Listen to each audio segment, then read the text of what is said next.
अस्सलाम वालेकुम। आप देख रहे हैं ड्रामा सीरियल कारज़ारे दुआ में राज़ी आता है उसका झुमका लेकर तन्नों का। वो देखता है कि वो सो गई है तो वो झुमका उसके तकिया के करीब रख देता है। फिर वो जैसे ही जाने लगता है तो देखता है कि उसने चप्पल पहनी होती है और वो सो गई होती है। वो उसकी पाँव से चप्पल उतारता है, दोनों पाँव से उसकी चप्पल उतार कर रखता है तो देखता है कि तन्नों को सर्दी लग रही है। वो अंदर से भाग कर जाता है और एक चादर लेकर आता है और वो उसको पहना देता है। उसको वो चादर डाल रहा होता है उसके ऊपर। जैसे ही वो डालता है तो उसकी नज़र पड़ती है तन्नों के हाथ पे, जहाँ पे लिखा होता है राज़ी। वो उसको देखता है और खुश होता है। लेकिन जैसे ही तन्नों की बाप की बातें राज़ी को याद आती हैं, उसको ख्याल आता है अपने चचा का, वो उसका हाथ पटक देता है और उसको गुस्सा आ जाता है। वो मेहंदी उठाता है और तन्नों के हाथ से अपना नाम मिटाने लग जाता है। उसके मेहंदी उठाता है और तन्नों के पास आकर बैठता है और उसके हाथ पे लिखा हुआ अपना नाम वो सारा ख़राब कर देता है। वो कहता है ये नहीं हो सकता इस तरह। गुस्से में आकर तन्नों के हाथ से अपना नाम मिटा देता है। वो मिटाता है और वो उसका हाथ पटक कर फिर उठकर चला जाता है वहाँ से। वो गहरी नींद में सो रही होती है और उसे कुछ नहीं पता। इधर आगा साहब की पूरी फैमिली नाश्ता कर रही होती है। वो कहती है उसका दामाद उसे कहता है कि आप एक फैक्ट्री में मैनेजर रख लें। वो कहता है कैसी बातें कर रहे हो, अपनी पूरी जायदाद, अपनी पूरी प्रॉपर्टी नौकरों के मुलाजमों के हवाले कर दूँ। वो कहता है इस तरह नहीं। उसकी बेटी उसे समझाती है। इतने में उसकी नवासी आ जाती है जिसे देखकर वो भड़क जाता है।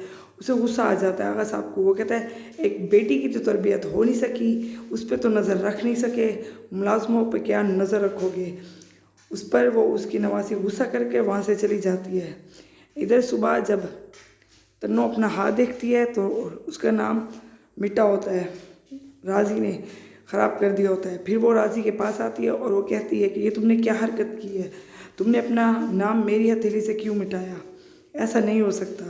इधर उसका दोस्त उसको वीडियो दिखाता है जिसमें वो अपने प्रिंसिपल के पाँव पकड़ कर माफ़ी मांग रहा होता है। इस पर सारे लड़के हंस रहे होते हैं और उसको बहुत गुस्सा आता है। राज़ी वहाँ से उठकर चला जाता है। जैसे ही बाहर आता है लड़के इसका मजाक उड़ा रहे होते हैं। वो सारे लड़के हंस रहे होते हैं। उसे अपने प्रिंसिपल पर गुस्सा आता है। वो अपनी बाइक से लाक उतारता है और अपने सर की बाइक को लॉक कर देता है। लेकिन उसके सर को नहीं पता होता कि इसने ये हरकत किसने की है। लेकिन वो अपने दोस्त को खामोश रहने को कहता है। वो कहता है चुपचाप, किसी को कुछ बताने की ज़रूरत नहीं है। वो बैठकर तमाशा देख रहे होते हैं कि उसका सर आता है। जैसे ही वो बाइक स्टार्ट करता है लेकिन वो गिर जाता है। वो गिरता है, सारे लड़के उसको उठाने की कोशिश करते हैं। वो उसको उठा रहे होते हैं कि इतने में राज़ी आता है, अपने सर को आंख मारता है और मुस्कुरा कर चला जाता है, जिस पर उसे पता चल जाता है कि ये राज़ी की हरकत है। इतने में वो उसको तन्नों को पानी भर के दे रहा होता है राज़ी। वो ऊपर छत पे कपड़े डाल रही होती है। इतने में उसका चचा आ जाता है। फिर वो चीखता है, चिल्लाता है और राज़ी के मुंह पे थप्पड़ मार देता है, क्योंकि इस बार राज़ी को कॉलेज से निकाल दिया गया है, उसका नाम खारिज कर दिया गया है। और वो अपने भतीजे को कहता है कि अभी इसी वक्त मेरी बेटी को तलाक दो, जिसकी वजह से वो ये सब सुनकर वो बेहोश हो जाती है। तन्नू बेहोश हो जाती है। उसका बाप उस डॉक्टर को बुलाता है।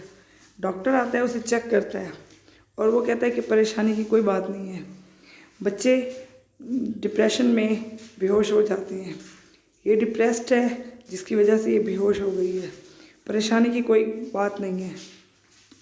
इतने में राज़ी अपने चचा को कहता है कि मैं छोड़ कर आऊँ। उसका चचा उसे गुस्से में जवाब देता है कि डॉक्टर को छोड़ के आने के लिए ना जेब में पैसों का होना ज़रूरी है। इधर वो बेहोश हुई हुई है और वो उसको देख रहा है। वो उसको देखता है और देखता ही रहता है। फिर अपनी चची से कहता है कि इसको ये क्यों हुआ। वो कहती है कि तुम्हारा चचा प्यार से समझाता नहीं और तुम्हें गुस्से की बात समझ आती नहीं, जिसकी वजह से पिसती हम औरतें ही हैं। अब तुम्हारे चचा और तुम्हारी लड़ाई में पिस मेरी बेटी रही है। वो फिर उसके पास आके बैठता है और वो जैसे ही उसको देखता है वो उसको देख कर रो रहा होता है। राजी तन्नू को देखता है और रोता ही रहता है। वो बेहोश पड़ी सो रही है।